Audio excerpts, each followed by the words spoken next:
What's going on, Jets fans? Welcome into the Jets Report. My name is Patrick Siepman, and coming up on today's show, I want to do a deep dive into the latest wide receiver signing for the New York Jets, Tyler Johnson. Now, this news broke a couple days ago, but I went back, looked into Tyler Johnson a whole lot more, and I think this is a sneaky good pickup for your New York Jets. And then also, Mel Kiper dropped his latest NFL mock draft for the 2025 NFL Draft, and you guys are going to love who he had the Jets selecting at pick number 7. Before we do so, if you guys could help us reach 4,000 subscribers here on YouTube, we just need 171 more of you guys to go down there, hit that subscribe button. It's a great and easy and free way to help us build this channel here at Chat Sports. If you guys could, really asking you guys, go down there, hit that subscribe button. Do not miss a thing around your New York Jets.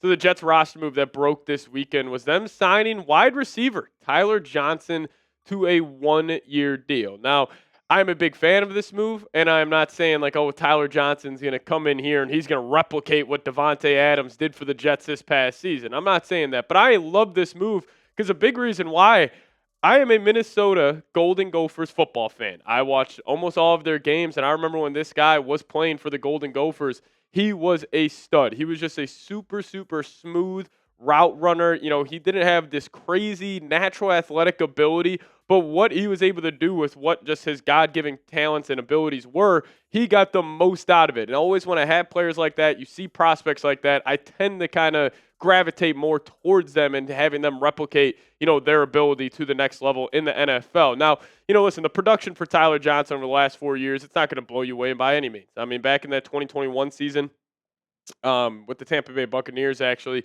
he had 36 receptions, 360 yards, and then did not see any NFL action in 2022. 2023, only played in one game, 2 receptions, 8 yards, but he did step up for the Los Angeles Rams this past season when they were missing Cooper Kupp. Puka Nacua, who went down the injury, he stepped up and had a couple of big-time games going for just under 300 yards total on the season. But my take when I'm watching Tyler Johnson, he is a perfect wide receiver 3 for any offense in the NFL. Like, he is a very intelligent player. He can run almost every single route on the route tree. Like, there is not a specific role that he is, he prefers to play. He can really do it all. And now, is he great at any one specific thing?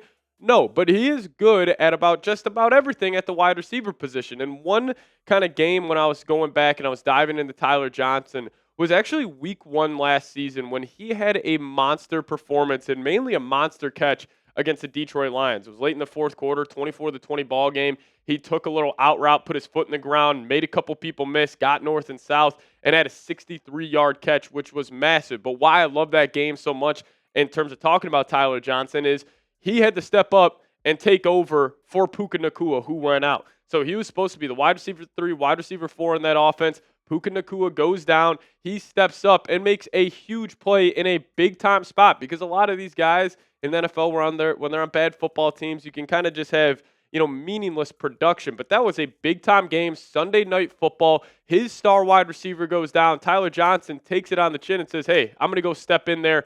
I'm ready. I'm going to go make a play. So where does this leave the Jets wide receiver room looking like? So, and I don't mean this in, any particular order besides obviously Garrett Wilson being the true wide receiver 1 here. But you got Malachi Corley. He'll be your slot guy, your wide receiver 2. He'll probably get the second most targets on this offense. Now, shockingly, Allen Lazard still on this football team. I cannot believe that. But also you got Tyler Johnson. He'll be the wide receiver 3. You got Xavier Gibson rolling in.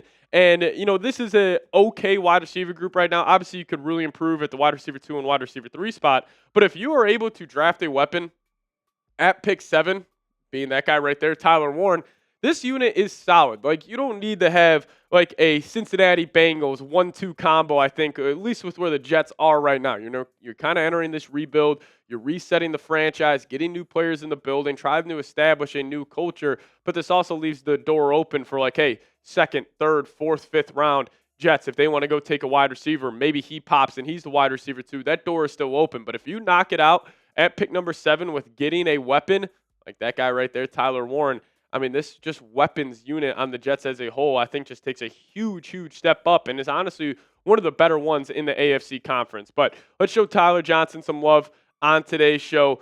Big fan of his game, super good guy as well. So if you guys could type his initials, TJ, down below in the comments section. Welcome Tyler Johnson to the New York Jets. Type those TJs down below. All right, so I want to round out today's show talking about Mel Kiper and Daniel Jeremiah's latest mock draft. They both dropped one earlier on this morning, and Mel Kiper in his mock draft 3.0, he had the New York Jets selecting Penn State tight end Tyler Warren with the 7th pick. Now, I will say I'm a sicko when it comes to mock drafts and everything. I see just about everyone that's floated out there. I have probably seen 3%, 5% of mock drafts having the Jets taking Tyler Warren, but obviously a lot of Jets fans, me included, wants New York to go take this Penn State tight end, and this is what Mel Kiper had to say, saying, I like the idea of giving new quarterback signee Justin Fields help, and it could come in the form of pass protection or playmaker.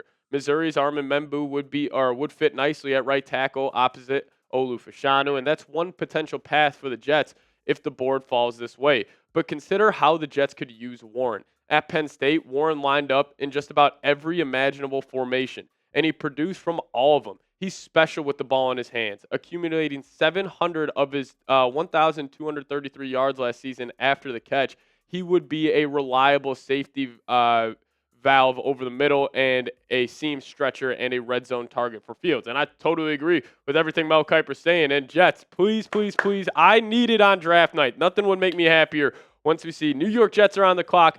Tyler Warren's on the board. You go hand that slip to Roger Goodell, and we get the Penn State tight end wearing that New York Jets uniform. Like, I need it more, just like how SpongeBob, needs water in this clip right here. Like, I need Tyler Warren on the New York Jets. I think it'd be a home run pick. He would help the run game, help the passing game. He would add a physicality to this offense. And, I've said this a lot on the show, not being hyperbolic. He reminds me of Rob Gronkowski and George Kittle. He's a hybrid of both those guys. Couldn't be higher on the Penn State tight end. But also, Daniel Jeremiah dropped his mock draft, and he had the Jets selecting the other favorite to go to the Jets at pick number 7, Missouri offensive tackle Armin Membu. And kind of like what Mel Kiper was just saying, it would be an easy plug-and-play at that right tackle spot, and you would really solidify your tackles of the future in Olu Fashanu and Membu if both those guys end up working out. Spent 2 premium draft picks on both of them, so hopefully it would work out. But this is what Daniel Jeremiah had to say. He didn't write up a whole lot about him, just a couple of sentences here, saying, Membu slides in at right tackle for the Jets. His size, physicality, and athleticism would make him a great fit. So not a lot there from Daniel Jeremiah. But, just kind of going over Jeremiah, Mel Kiper's mock draft, like, those two are my 2 top targets for the Jets at pick number 7. Like, if Tyler Warren's off the board, if a team jumps on him in the top 6, or if somebody jumps on Armin Membu in the top 6, you just take the other guy. But I do think the way the draft board's shaking out, the Jets should have their pick of the litter between Tyler Warren and Armin Membu. And I think those guys, like, if I had to put some money on it, I would say they would most likely be the Jets pick at number 7. But this is how the Jets draft capital shakes out right now. And, let's just say they do go Membu at pick number 7. You could just go take a weapon. Go take another tight end at pick number 42. There's a ton of good ones. I like Elijah Aroro, the tight end out of Miami. He's a freak athlete. But then you could also target maybe another wide receiver in round 3. There's decent value there. And then also, if you're looking at a defensive tackle, hey, we need one. Obviously, I agree with you, but there's a ton of depth in this year's draft class where you could just go take one in the 3rd, 4th, or 5th round, and hopefully they end up being a good starter for this football team. But as it stands right now, I got Armin Membu and Tyler Warren as my top 2 dream draft picks for the New York Jets. But you guys let me know below. Who is your dream draft pick for the New York Jets at pick number 7? If you guys also want to give me a follow on Twitter, that's a handle right there at Pat Sieps. Give me a follow over there, and I'll give you guys a follow right on back. We'll see you guys next time. As always, go Jets.